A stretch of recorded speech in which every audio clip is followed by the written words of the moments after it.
The honorable members who have spoken before said that the small growers get the correct price from the board. That is not so. The entire bulk of the profits they make in the home market and in the foreign market is kept by the bigger growers who dominate this coffee board. Stop. The price they get is more than what they pay to the small growers. Stop. That is the complaint of the small growers.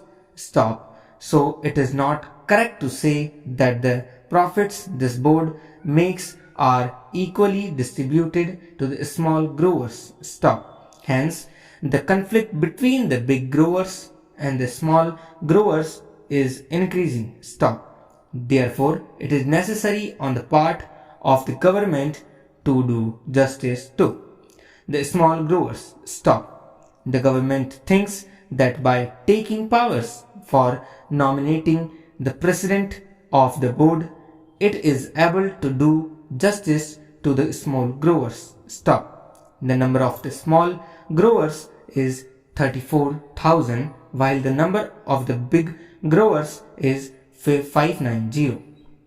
Most of the seats reserved for the growers in the last board were monopolized by the big growers. Stop.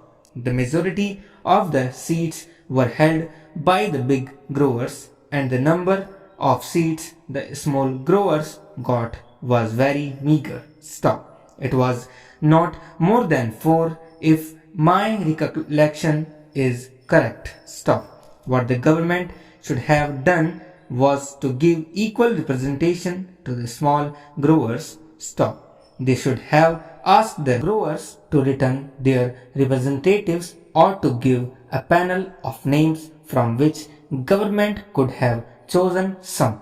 Stop. The choice of the representatives should have been left to the respective organizations. Stop. If there was no organization for the small growers, government should have asked them to organize one separately and then send in their representatives. Stop. Our friends said that the representatives of the small growers were there on the existing board. Stop. It is true, but I know the practice of these big growers or big industrialists. Stop.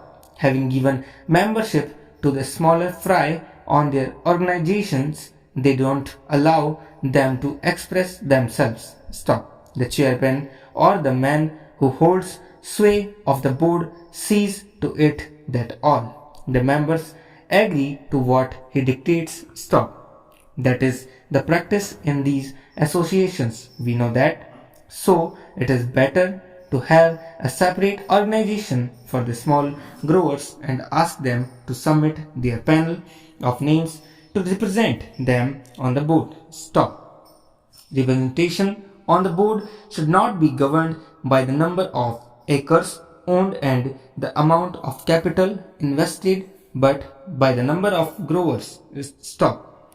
If this principle is adopted, the bigger growers will not be able to run away with what they want. Stop. In this connection, I would also say that instead of nominating the president, the government should do this. Stop. The government should ask the respective organizations of the big growers. Stop. The small growers, labor and the consumers to send in the names of their representatives and then include members of parliament. Then the board constituted in this way should be asked to elect its chairman. Stop. If this procedure is adopted, then the government can see that no bigger is elected to the chairmanship. Stop. In that case, only a man who can command a majority in the board will be elected, and that man will see to it that justice is done to all the interests concerned. Stop. But here, the government, in the name of taking over control of the industry, wants to bureaucrats the whole industry. Stop. I do not think that by bureaucratizing the board, the government will be able in any way to help the industry to develop or to bring about better working conditions for the labor. Stop. One member in the select committee said that no representation should be given to labor. Stop. That is the attitude of the growers.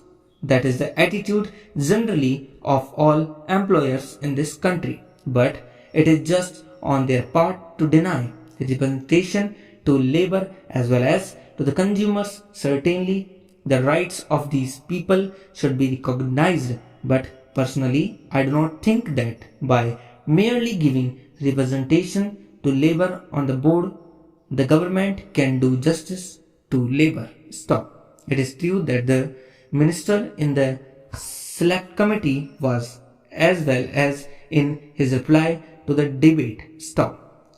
In the other house said that the working conditions of labor were very pitiable and deplorable and should be improved. Stop. Sir, there was also a petition sent to the Lok Sabha by the employees of the coffee house commanding to the house that their petition should be considered. Stop. The employers deny the rights of the workers and they say that they have made all efforts to develop the industry in all these 13 years. Stop. At whose cost? Stop. It is all the cost of the workers by paying them low wages. Stop. They have made a huge profit which is expressed in the reply of Mr. Radcliffe to a question of the Honorable Minister for Commerce and Industry that he has been distributing a dividend of 13% in 1 year. Stop. In 1 year he had given 20% dividend, in another year 27%, and in yet another he gave 90% to his shareholders. Stop.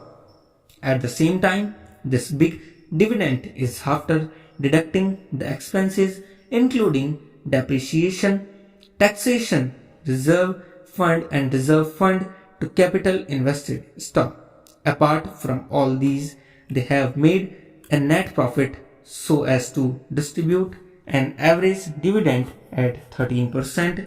Can anybody imagine that such an industry should be allowed to distribute his high dividend at the cost of the poor labor who actually produce his profit? Certainly, at the cost of the labor and the people they have got this profit. Stop. The coffee houses are getting coffee at the rate of 210 per kilo. At the same time, how do they sell coffee there? Stop.